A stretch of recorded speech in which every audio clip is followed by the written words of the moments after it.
So I am just now arrived at Spey Bay. Actually, when I drove up, it was a gorgeous, bright, sunny day with blue skies. And as soon as I got closer to the bay, I was stunned because, check it out. It is extremely foggy coming off of the water. I brought my little gorilla painter chair, which Wolfie bought me for my birthday in February, and I've only used once, but I loved it last time I used it, and I'm gonna take it more places. Well, now that the weather's nice, that's not a problem.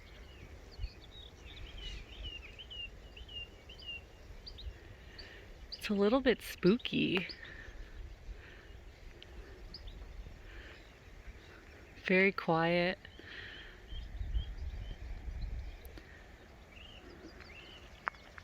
I'm kind of liking this scene right here with the pathway sort of in that pleasing S-curve and the darker trees here leaning over the path and those foggy trees in the distance kind of fading off. Quick little side note about materials.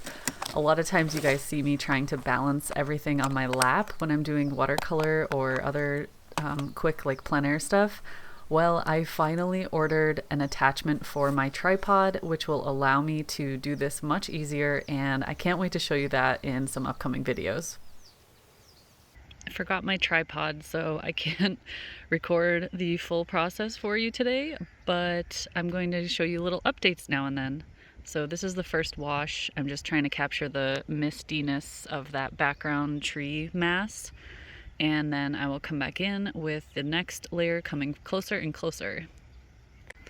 Okay, got some warmer color on the trees in the foreground and a little bit of green, light green wash in the foreground down here so that the trees in the distance and the grass kind of blur together. And once that dries, I can come back in and do more of a silhouetted version of the foreground tree mass. I also came back in and laid in a very light wash for the path and some of the trunks of the tree. And this is actually a huge challenge for me because I just poured these colors today and they're very, moist, wet, still gooey, which means it's very easy to overload your brush with pigment. And in such a soft, misty scene like this, I want to get very subtle washes of color, not bold color. So I'm struggling.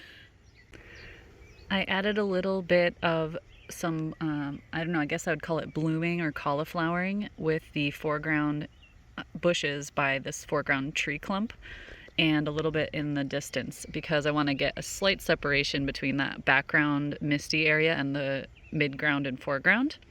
And next I'm going to try to do a little more detail on this fence that kind of comes towards me off to the left and some of the foreground grasses.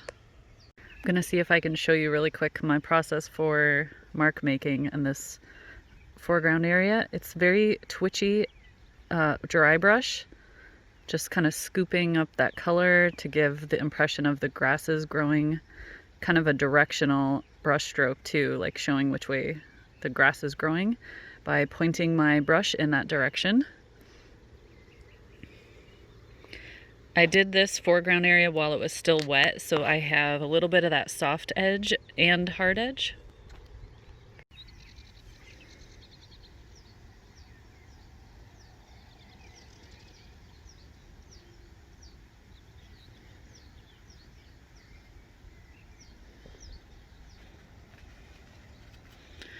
Just getting a few more details on these trunks before I drop in the silhouetted leaves. It's kind of just a big old mass over there, so I can indicate some of those vertical elements peeking through and then most of it's going to be covered.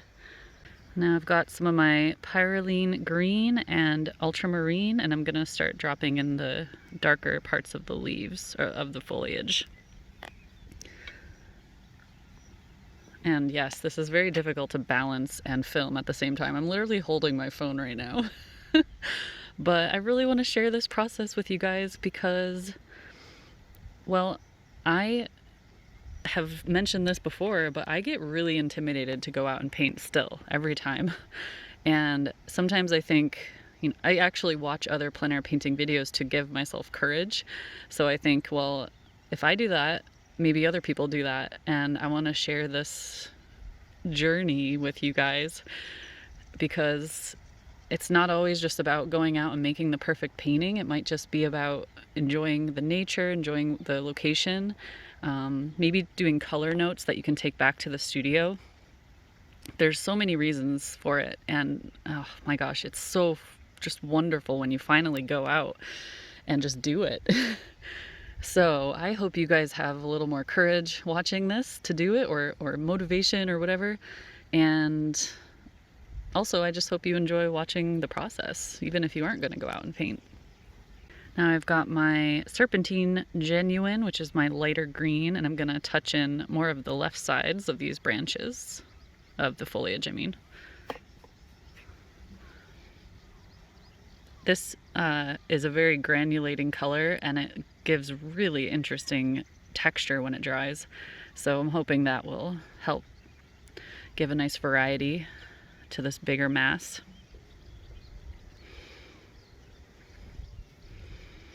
And I might use a little bit of it down here. By the way, this is the back side of a piece of cold press Arches paper, so it's not, I think the sizing on the back is different, or something about it is different, like the texture, because it's not normal. But it still works. Like I don't want to waste my paper, and this is my nice sketchbook now, so I don't want to skip the back side of the pages, so I'm using them, which has been interesting. Now I'm gonna come back in and be really brave.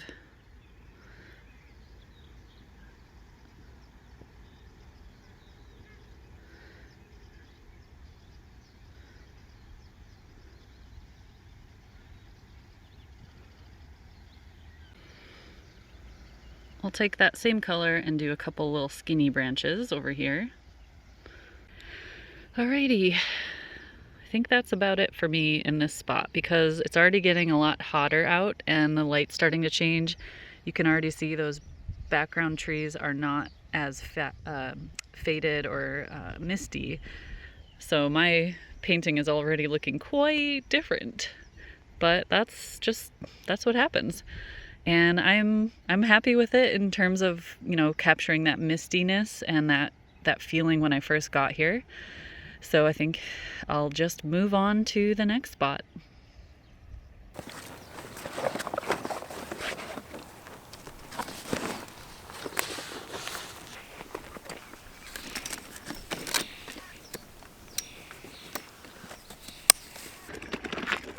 Kind of making a racket, dragging this thing on the dirt path. I had a lot of lessons learned during this trip. And just to get started, I want to point out that a lot of times when I show these process videos or pieces, sketches that I'm doing out in the field, I am figuring things out as I go. So even though I sometimes give instruction, it's more like these are the thoughts that are pouring through my head that will lead to whatever result I have. I don't always know what it's going to do. So I feel really vulnerable when I share that kind of stuff, but I think that this is such an important part of the learning process. And because I'm on like this self-taught journey, I mean, this is how I do it. So I hope that there's value in that for someone else that's watching, maybe if you're also on your own self-taught journey. Okay, so I took a bunch of photos and video references, and I'm also referring to my sketch, the thing you just saw me create. So when I do this studio version, I'm trying to combine all of those things and do a better piece, or at least, you know, improve upon what I learned. In this case, I decided to pretty much use the same composition. I'm also thinking about how I can do the background a little bit better, the midground. Basically, at this point, I'm just pouring over what I did and kind of critiquing myself. For instance, there's way too much pigment in the foreground grasses on that one little area of dark green. There's also like not really any definition in the trees. So yeah, there's lots of things to improve upon. I'm also going to refer to my color mixing chart with my new set of watercolors so that I can make better choices about especially the more muted tones in the painting. Making gray from a few different colors so that it's a little bit more vibrant and interesting rather than just using a watered down form of my neutral tint. So to start out, I did a few tests, just mixing a few different colors to see which type of gray I wanted to use in the painting. I've darkened my video just a little bit because this painting is so light and muted and misty that I really want you guys to be able to see the actual the layers as they're wet until they dry. And I just felt that darkening the video helped a little bit with that. So at the end, I'll show you like a proper view of the finished painting and all the colors and everything. To get started, I got my paper completely saturated and then I laid in very, very light versions of my grayish tones that I wanted to use in the background because I felt that in the study the background was too colorful. So in this case, I made the background tree mass a little bit more of like a bluish purplish gray.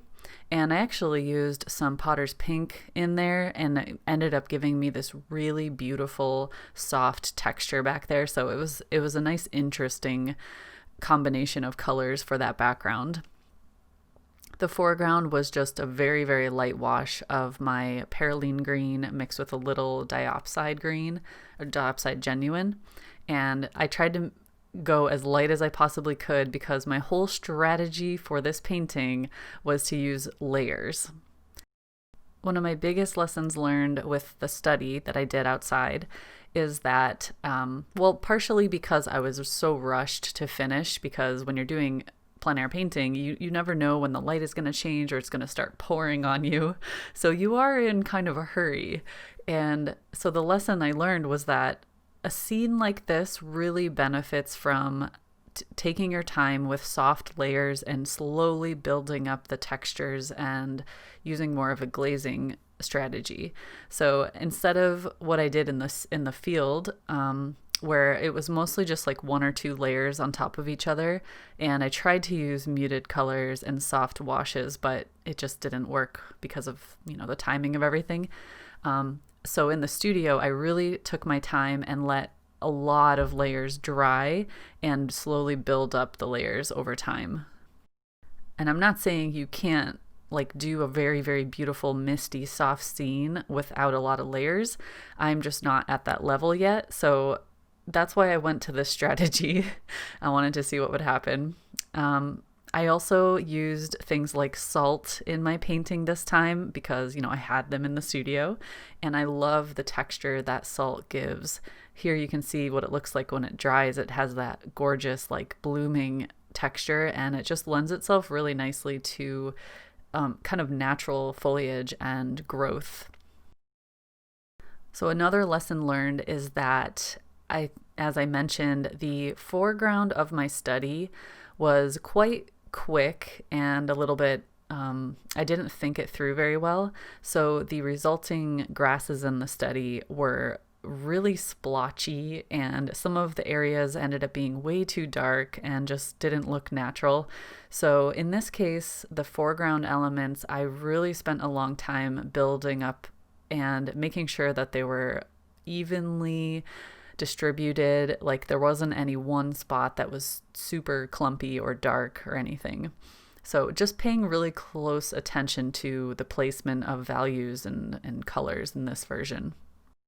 Another lesson learned was that I did not spend enough time observing how the leaves of this mid-ground foreground tree looked within the mist.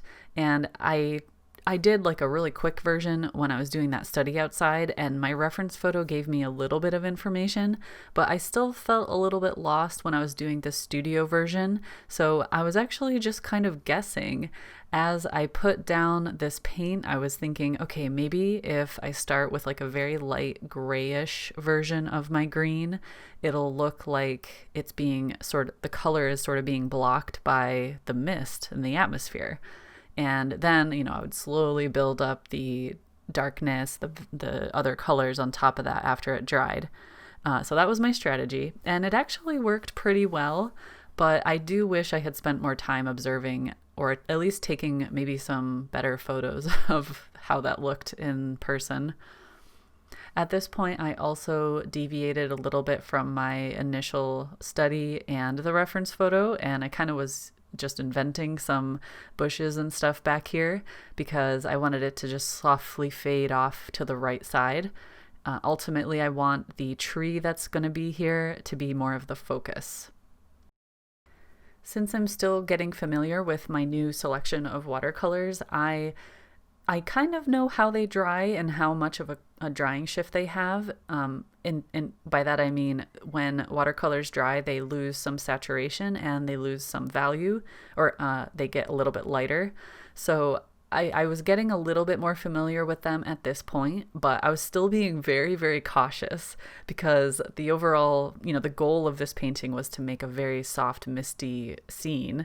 And I didn't want to accidentally put pigment down that didn't dry light enough. So I think one of the lessons from the studio version was that I was being maybe a little bit too cautious or too reserved, and it took me way longer than it really needed to in order to build up the proper value that I needed for the painting. But I mean, again, lesson learned, right? So I guess the more I get familiar with my colors, the easier that will be. And again, that's another thing that comes from just putting the brush to the paper. That mileage, you just got to put the time in to really get to know your colors. My next lesson learned from the study was that when I was out there painting, I kind of forgot what I loved about the shape of the pathway. In person, it had this beautiful S curve and it really led me into the scene. But in my study, I made it much more straight, and I don't know, I just felt like the placement of it was a little bit awkward.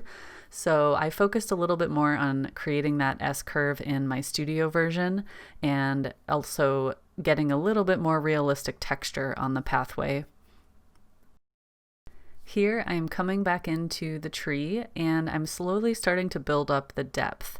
I'm still keeping the greens pretty muted, and as you can see, I am back to using that crazy looking fan brush because it really does just create wonderful leaves and clumps of leaves. So I'm still using it. I'm trying not to use it for every single piece of the painting because in my last lesson learned video, I talked about how I just had too many repetitive brush strokes. So I'm trying to be more conscious of that here. However, because it works so well, it is really tempting to keep using it for everything. In terms of placement of color, I tried to not fill in the entire mass of the tree with any one value of green. I kind of kept some areas a little bit softer so that it would really emphasize the mist. And as I came back in with my tree trunk or my branch color, I did it when it was wet so that I'd get some nice soft bleeding of the colors, and I felt that worked a little bit better than my study. Here I'm also trying to make more of a shadowy area of bushes below the trees so that it looks like they are casting a slight shadow down on there, even though there's not like direct sunlight hitting anything, so there's not long obvious shadows anywhere. I still felt like it needed something, and I was trying to be very subtle again because I didn't want to overwhelm any one area of the painting with a really dark shadowy spot. But yeah, this is basically the strategy for the whole painting. Lots of slow buildup of color and layers and values. My goal was that if you squint at the painting, you don't see any really, really dark darks standing out, which it does sometimes look like I'm going really dark, but then when it dries, you see how much lighter it is because of that drying shift. So in the end, you can be the judge of how I did with that. One of the final lessons learned was that basically just about color. So in the field study, I used very, very vibrant greens. And when I go back and look at the video and my references of the scene, I realize I went way overboard with color. So I've already mentioned this a couple times that I tried to keep my colors more muted and soft in this studio version, and it definitely worked much better in making this look like a super misty scene. I do think this study has a really nice contrast, like it just has that pop, and it's very eye-catching, but does it represent what I saw in person? Not really.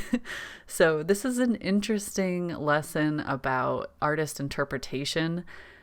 I mean, sometimes I wholeheartedly agree with making changes and being an inventor in the moment and making it your scene, making it interesting to you.